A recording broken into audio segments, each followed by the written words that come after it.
بسم اللہ الرحمن الرحیم۔ شروع اللہ پاک کے نام سے جو نہایت مہربان اور رحم والا ہے۔ السلام علیکم۔ آج کا جو ہمارا اسلامک موضوع ہے وہ ہے ابو مسلم خولانی کی دعا۔ ابو مسلم خولانی یمن کے رہنے والے تھے۔ اللہ کے رسول صلی اللہ علیہ وسلم کی زندگی میں اسلام قبول کیا، مگر آپ صلی اللہ علیہ وسلم کی زیارت نہ کر سکے۔ سیدنا ابو بکر صدیق رضی اللہ عنہ کے دور میں مدینہ تشریف لائے۔ اپنے دور کے نہایت عبادت گزار مجاہد تھے۔ ایک مرتبہ یہ مسلمانوں کی فوج کے ساتھ دجلہ کے کنارے پر کھڑے تھے۔ مسلمانوں نے یہ دریا عبور کیا تو دریا میں طوفان کے باعث نہ صرف کشتیوں کو نقصان پہنچا بلکہ بہت سارا سامان بھی ہاتھ سے نکل گیا۔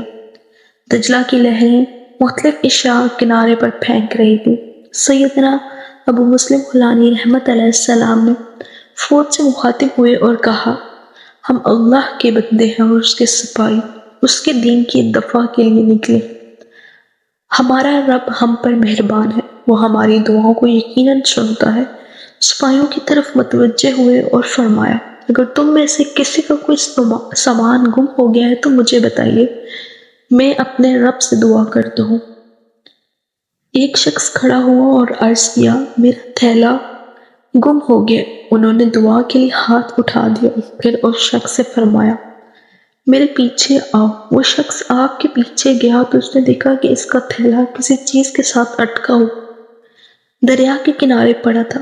اس نے اپنے تھیلے کو اٹھا لیا اور چلتا بنا۔